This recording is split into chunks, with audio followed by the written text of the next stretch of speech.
we also had an inflation scare. So rightfully, this should have had a negative impact on bonds in general.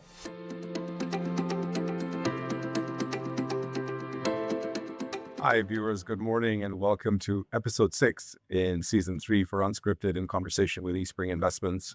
So I'm delighted to be talking to one of our senior portfolio managers who's responsible for a number of our Asian fixed income strategies and talk about Asia bond for all of our investors. So let me walk over and say hello to Rong Ren. Rong Ren, great to see you again. Hi, great to see you. Welcome to the show as always, Rong Ren. It's always great to talk to you. So let's head out and we'll have a seat and talk about Asian bonds. Sure. Let's start by talking about what's happening across rates, currencies, overall macro, especially Asia rates, Asian currencies, and how do you think that's impacting Asian bonds? Right. So over the last few months, we had a Middle Eastern conflict. We also had an inflation scare. So rightfully, this should have had a negative impact on bonds in general. But I would categorize, Asian bonds as an oasis of calm. We had an initial correction, but all things considered, comparing the performance of Asian bonds, including hard currencies as well as local currencies, they held up very well against the global backdrop. We had US treasuries gyrate a lot. So in comparison, I would say that Asian bonds actually stayed true to its fixed income characteristics. It generated steady returns for investors on a 2 to 3 month horizon, in spite of all the volatility we actually had seen elsewhere. So thank you for sharing that. Very, very helpful. In terms of portfolio construction, just kind of how you're running the portfolios, talking to investors about duration, investment grade, non-investment grade. Do you want to just deconstruct that for us a little bit and how you're looking at the portfolio today? Right. So over the last few weeks, we had significant de-escalation in the Middle Eastern conflict. So I would say that this is by and large good news for investors. But by no means is the inflation concern over. So this is likely to continue to weigh on the broader fixed income environment in general. And amidst this volatility and uncertainty, I would think of Asian bonds, as a ballast in the portfolio. It offers, reduced volatility amidst all the uncertainty that we are facing. And in addition to that, we have had some widening in the credit spreads. We had some cheapening in the currencies, which reintroduces, good entry points for investors to actually engage risk in a controlled measure manner. And we have also observed how in the DM markets, the volatility profile is much higher compared to Asia. So I would say that, if you actually invest in Asian bonds, you get better risk-adjusted returns over the medium term.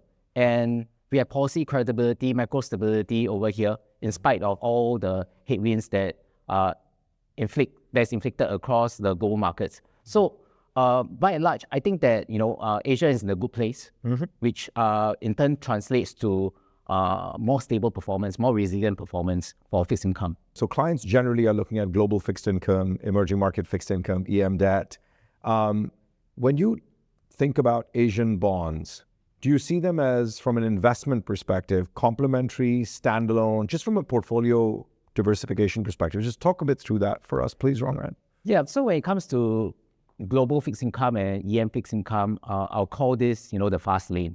And Asia is what I call the safe lane. So I will see that Asian bonds is complementary to whatever existing allocations that you actually have, in global fixed income or EM fixed income.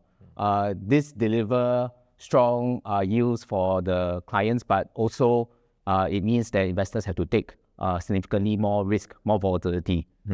Asian fixed income, broadly, generally speaking, has always been more stable, more resilient. And because of that, it helps to actually anchor the portfolio, especially when the markets become choppy. So it should deserve a significant allocation within any fixed income allocation that the investor actually has in his portfolio. Today, and Asia is not a homogeneous region, right? And when I speak to your colleagues on the equity side, et cetera, it's the same dialogue, that it's not a single region. When you look at Asia today, are there parts of Asia that you feel offer more value? How do you think about Asia as a senior PM? And what's your lens? I think that'd be a very good way to kind of lift the curtain a little bit on Asia and within Asia. Right. So I think investors, especially those non-regional investors, maybe international investors not so familiar with Asia, will have to appreciate that there is heterogeneity in Asia. So you have your EM economies, you have your more developed economies. So if you compartmentalize, opportunity set like this, you'll notice that in pockets of Asia, there are what you consider bona fide safe havens, the likes of Sing. And increasingly over the last few years, China as well, where it comes to fixed income. 2025 and for most of 2026, Sing fixed income markets have been one of the best performing markets in the region, around the world, and especially amongst the EM economies as well. China as well, if you actually adjust for the volatility, the market, we've done our studies, volatility profile of Sing bond markets, Chinese bond markets, literally are less than half of what you actually see in the DM. Wow. And another concept that we've been exploring a lot is what you call cross-currency basis opportunities. Local currency bonds like Sing, Chinese bonds hedged into dollars, they actually deliver much stronger risk-adjusted returns. So, this is exactly, what we believe is going to sit very well with investors with existing allocations, into their hard currency bonds. And this is exactly where they should be parking their money, especially since, as we mentioned at the start of our conversation, the environment has become a lot more uncertain, and a lot of issues are still left unresolved, and we need to make sure that our portfolio actually remains resilient, and allocating to Asian bonds definitely is one way to do that. What's your punchline for investors who are thinking about Asian fixed income? Yeah, so I believe that investors should actually invest in Asian bonds if they want to sleep well at night. I think the recent crisis, the recent gyrations in the market have demonstrated, the resilience of the Asian bond market. Macros are stable, policy is credible. Yeah. I would argue this is not the combination that you actually see in many other markets, including the DM right now. Yeah. So, we shouldn't delay any further, and you should explore an Asian bond allocation, starting from now. That's amazing. Rong Ren, it's so good to always have you on the show. I love your conviction. I love your clarity in terms of just the justification and setting the scene for our investors. So great to have you on board, and look forward to chatting with you again. Thanks, Salman. Cheers. Thank you all for joining.